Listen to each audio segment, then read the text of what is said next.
Selamat datang di pelatihan dosen pendamping program Merdeka Belajar Kampus Merdeka atau MBKM. Di pelatihan ini, kita akan mengulas mulai dari latar belakang dibuatnya program ini, tujuan yang ingin dicapai, bagaimana program ini akan dilaksanakan di Universitas Indonesia, serta peran penting rekan dosen sebagai dosen pendamping. Nah, apa sebenarnya yang dimaksud dengan program MBKM dan apa tujuan yang ingin dicapai melalui program ini? Mari kita bahas. Esensi program Kampus Merdeka pada dasarnya sudah tertuang secara eksplisit di dalam nama programnya. Merdeka Belajar Kampus Merdeka atau MBKM adalah program kebijakan Kementerian Pendidikan, Kebudayaan, Riset, dan Teknologi Republik Indonesia yang dicanangkan untuk memberi kebebasan dan otonomi bagi perguruan tinggi, dosen, dan juga mahasiswa. Secara umum, program ini dimaksudkan untuk memangkas birokrasi dalam operasional perguruan tinggi yang berbelit-belit serta menghilangkan aturan yang bersifat mengekang dan membatasi inovasi universitas, dosen, dan mahasiswa. Lalu, mengapa kebijakan pendidikan nasional saat ini fokus untuk memberi kebebasan kepada pihak-pihak yang terlibat dalam operasional perguruan tinggi?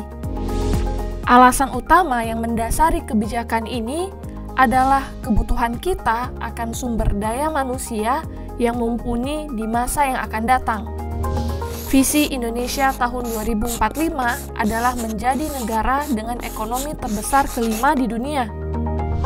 Visi ini tentu saja tidak bisa dicapai hanya dengan mengandalkan pemanfaatan sumber daya alam saja. Sumber daya manusia yang memiliki daya saing tinggi kini menjadi prioritas nasional. Untuk mencapai tujuan ini, diperlukan transformasi besar-besaran di tingkat perguruan tinggi.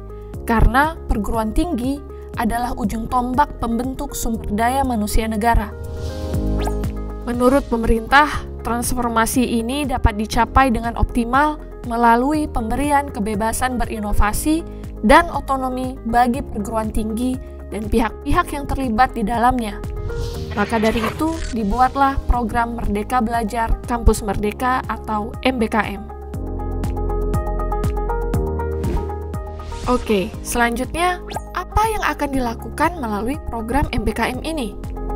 Ada 4 pokok kebijakan yang perlu dilaksanakan. Pertama, pembukaan program studi baru.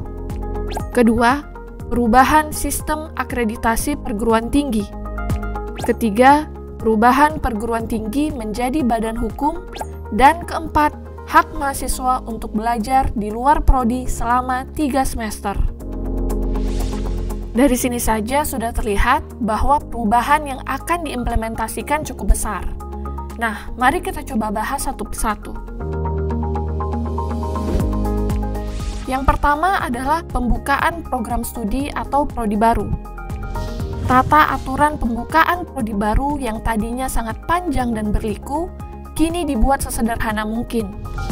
Hal ini dimaksudkan agar banyak prodi baru muncul yang tidak sekedar teoritis saja, tapi sesuai dengan kebutuhan dunia kerja saat ini. Itulah sebabnya kemitraan dengan pihak-pihak eksternal adalah unsur esensial di program MBKM. Yang kedua adalah perubahan sistem akreditasi perguruan tinggi. Sebelumnya, proses dan syarat akreditasi perguruan tinggi dianggap terlalu sulit karena semua dilakukan secara manual dengan dokumen-dokumen yang sangat banyak. Dan karena semua dilakukan secara manual, antrian untuk akreditasi dalam negeri menjadi sangat panjang. Efeknya, perguruan tinggi dalam negeri kesulitan untuk mendapatkan baik akreditasi nasional dan akreditasi internasional. Kemendikbudristek berkomitmen untuk meningkatkan daya saing perguruan tinggi di Indonesia dengan mengubah sistem akreditasi secara masif. Beberapa di antaranya adalah akreditasi menjadi bersifat sukarela, sehingga hanya perguruan tinggi dan program studi yang siap dan bersedia yang akan diakreditasi. Kemudian, akreditasi akan diperbaharui secara otomatis setiap 5 tahun sekali. Dan yang terakhir, perguruan tinggi dipersilakan untuk fokus mendapatkan akreditasi internasional. Kebijakan ketiga adalah memberi akses kepada semua perguruan tinggi negeri atau PTN di Indonesia untuk menjadi badan yang berbadan hukum. Untuk saat ini, hanya ada 12 PTN yang berstatus badan hukum.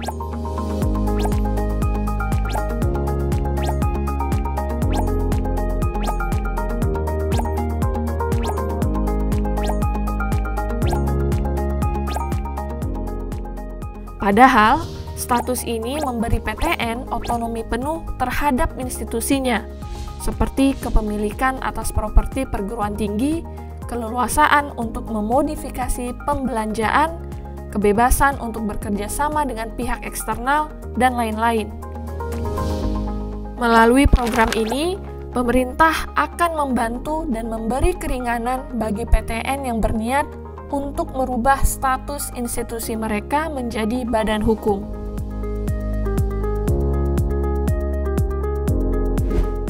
Dan yang terakhir adalah hak mahasiswa untuk belajar selama 3 semester di luar program studi. Hal ini dimaksudkan agar mahasiswa memiliki kesempatan untuk menimba ilmu dan pengalaman yang sesuai dengan kebutuhan kerja yang bisa jadi tidak linier dengan program studi mereka. Dengan hak ini, mahasiswa dapat mengambil mata kuliah di program studi lain dan bahkan universitas lain. Karena pelatihan ini ditujukan untuk rekan dosen sebagai dosen pendamping, maka pelatihan ini akan fokus kepada kebijakan yang terakhir ini. Hak belajar di luar prodi ini akan dibahas secara lebih rinci di video-video berikutnya. Nah, rekan dosen, dari kebijakan-kebijakan yang diajukan, sepertinya jelas bahwa esensi dari program MBKM adalah memberi kesempatan kepada mahasiswa untuk mendapatkan pengalaman belajar yang lebih luas dan memperoleh kompetensi baru, namun dengan tetap mengacu pada capaian pembelajaran lulusan. Rekan dosen pasti penasaran bagaimana hak belajar di luar prodi akan diimplementasikan di kampus UI. Penjelasannya tersedia di video berikutnya. Sampai jumpa!